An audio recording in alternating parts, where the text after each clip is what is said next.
ನಮಸ್ಕಾರ. ನಮ್ಮೆಲ್ಲರ ಜೀವನದಲ್ಲಿ ಭಗವದ್ಗೀತೆಯ ಹೆಸರು ಒಂದಲ್ಲ ಒಂದು ಸಲ ಕೇಳಿರ್ತೀವಲ್ವಾ? ಆದರೆ ಅದರೊಳಗಿನ ಆಳವಾದ ಪಾಠಗಳನ್ನ ಅರ್ಥ ಮಾಡ್ಕೊಳ್ಳೋಕೆ ಅಷ್ಟಾಗಿ ಸಮಯ ಸಿಕ್ಕಿರೋದಿಲ್ಲ.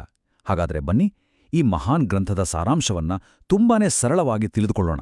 ಇದು ಬರೀ ಒಂದು ಹಳೆ ಕಥೆ ಅಲ್ಲ, ನಮ್ಮ ಇವತ್ತಿನ ಜೀವನಕ್ಕೂ ದಾರಿ ತೋರಿಸುವ ಒಂದು ದೀವಿಗೆ.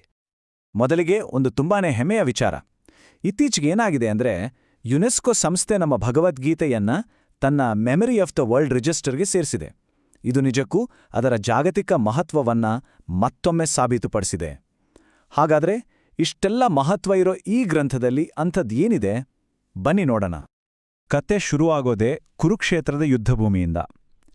ಪಾಂಡವರ ಕಡೆಯ ಶ್ರೇಷ್ಠ ಬಿಲ್ಲುಗಾರ ಅರ್ಜುನ ತನ್ನ ಸಾರಥಿ ಶ್ರೀಕೃಷ್ಣನ ಜೊತೆ ರಥದಲ್ಲಿ ನಿಂತಿರ್ತಾನೆ. ಯುದ್ಧ ಇನ್ನೇನು ಶುರುವಾಗಬೇಕು.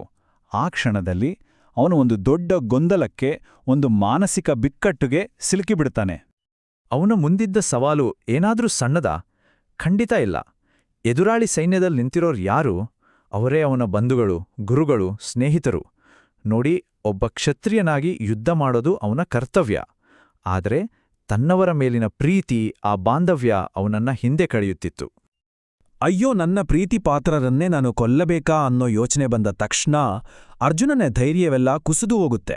ಅವನ ಕೈಯಿಂದ ಬಿಲ್ಲು ಕೆಳಗೆ ಜಾರುತ್ತೆ. ದುಃಖದಿಂದ ಕುಸಿದು ಬಿದ್ದ ಅವನು ಕೃಷ್ಣನ ಮುಂದೆ ಶರಣಾಗಿ ಏನು ಮಾಡಬೇಕು ಅಂತಾನೇ ತೋಚುತ್ತಿಲ್ಲ, ದಯವಿಟ್ಟು ದಾರಿ ತೋರು ಅಂತ ಬೇಡ್ಕೊಳ್ತಾನೆ. ಸರಿಯಾಗಿ ಇದೇ ಜಾಗದಿಂದ ಗೀತೆಯ ಉಪದೇಶ ಶುರುವಾಗುತ್ತೆ. ಅರ್ಜುನನ ಈ ಗೊಂದಲವನ್ನ ನೋಡಿದ ಕೃಷ್ಣ ಅವನಿಗೆ ಜ್ಞಾನದ ದಾರಿಯನ್ನ ತೋರಿಸೋಕೆ ಶುರು ಮಾಡ್ತಾನೆ. ಎಲ್ಲಕ್ಕಿಂತ ಮೊದಲು ಅವನು ಕರ್ಮದ ಸ್ವರೂಪ ಅಂದ್ರೆ ಕರ್ಮಯೋಗದ ಬಗ್ಗೆ ವಿವರಿಸ್ತಾನೆ. ಕೃಷ್ಣನ ಮೊದಲ ಪಾಠ ತುಂಬಾನೇ ಸರಳವಾಗಿತ್ತು, ಆದರೆ ಬಹಳ ಆಳವಾಗಿತ್ತು. ಅವನು ಹೇಳ್ತಾನೆ, ಅರ್ಜುನ, ನೀನು ಯಾರ ಸಾವಿನ ಬಗ್ಗೆ ದುಃಖ ಪಡ್ತಿದೆಯೋ ಅದು ಬಲಿ ದೇಹಕ್ಕೆ ಸೀಮಿತ.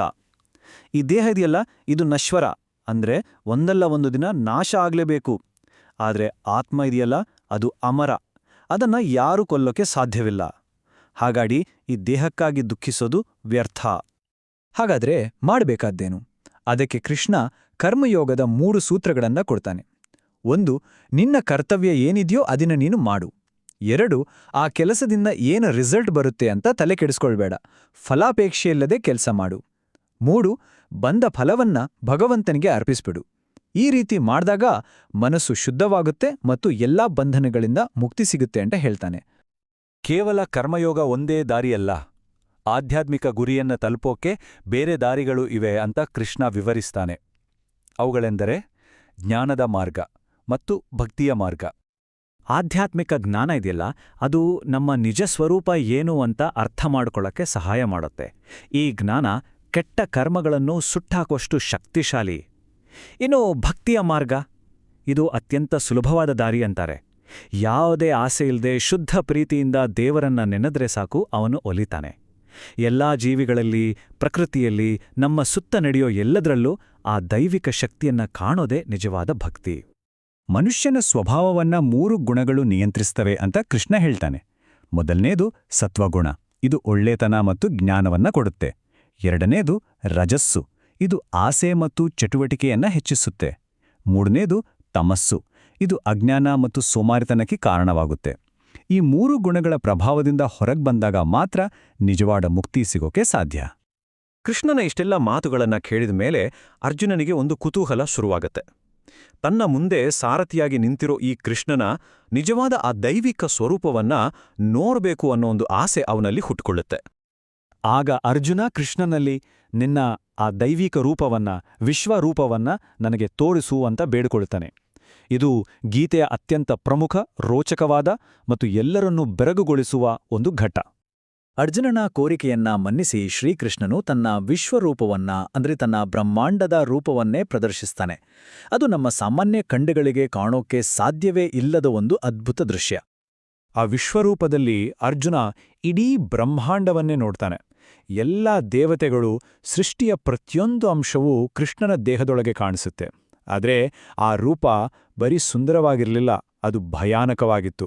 ಅಷ್ಟೇ ಅಲ್ಲ, ಕೌರವರೆಲ್ಲರೂ ಆ ರೂಪದ ಬಾಯಿಗೆ ಸಿಲುಕಿ ನಾಶ ಆಗ್ತಿರೋದನ್ನು ಕೂಡ ಅರ್ಜುನ ಕಣ್ಣಾರೆ ನೋಡ್ತಾನೆ. ಆ ಭಯಂಕರ ರೂಪವನ್ನು ಕಂಡು ಬೆಚ್ಚಿಬಿದ್ದ ಅರ್ಜುನನಿಗೆ ಕೃಷ್ಣ ಹೇಳ್ತಾನೆ, ನಾನೇ ಕಾಲ, ನಾನೇ ಮೃತ್ಯು, ಈ ಕೌರವರನ್ನು ಕೊಲ್ತಿರುವುದು ನಾನೇ. ನೀನು ಕೇವಲ ಒಂದು ಮಾಧ್ಯಮ, ಒಂದು ನಿಮಿತ್ತ ಅಷ್ಟೇ. ವಿನಾಶವಿಲ್ಲದೆ ಹೊಸ ಸೃಷ್ಟಿ ಸಾಧ್ಯವಿಲ್ಲ. ನೋಡಿ, ಇದು ಸೃಷ್ಟಿ ಮತ್ತು ಲಯದ ಚಕ್ರವನ್ನ ಎಷ್ಟು ಅದ್ಭುತವಾಗಿ ವಿವರಿಸುತ್ತೆ. ವಿಶ್ವರೂಪ ದರ್ಶನದ ನಂತರ ಅರ್ಜುನನ ಎಲ್ಲಾ ಗೊಂದಲಗಳು, ಎಲ್ಲಾ ಸಂಶಯಗಳು ದೂರವಾಗಿ ಬಿಡ್ತವೆ. ಗೀತೆಯ ಅಂತಿಮ ಸಂದೇಶ ಸ್ಪಷ್ಟವಾಗತ್ತೆ ಮತ್ತು ಆ ಸಂದೇಶ ಇವತ್ತಿಗೂ ಅಷ್ಟೇ ಪ್ರಸ್ತುತವಾಗಿದೆ. ಸಂಪೂರ್ಣ ಜ್ಞಾನವನ್ನ ಪಡೆದ ಮೇಲೆ ಅರ್ಜುನನ ಮನಸ್ಸಿನಲ್ಲಿದ್ದ ಮೋಹ, ದುಃಖ ಎಲ್ಲವೂ ಮಾಯವಾಗುತ್ತೆ. ಅವನು ತನ್ನ ಕರ್ತವ್ಯವನ್ನ ಪಾಲಿಸೋಕೆ ಸಿದ್ಧನಾಗಿ ಯುದ್ಧವನ್ನ ಮುಂದುವರೆಸೋಕೆ ನಿರ್ಧಾರ ಮಾಡ್ತಾನೆ. ಹಾಗಾದ್ರೆ ಗೀತೆಯಿಂದ ಕಲಿಬೇಕಾದ ಅತೀ ದೊಡ್ಡ ಪಾಠ ಯಾವುದು? ಅದುವೇ ತ್ಯಾಗ. ತ್ಯಾಗ ಅಂದ್ರೆ ಕೆಲ್ಸವೇನೇ ಬಿಟ್ಬಿಡೋದಲ್ಲ. ಬದಲಾಗಿ ನಾವು ಮಾಡೋ ಕೆಲ್ಸದ ಫಲದ ಮೇಲಿನ ಆಸೆಯನ್ನ, ಆ ನಿರೀಕ್ಷೆಯನ್ನ ಬಿಡೋದು.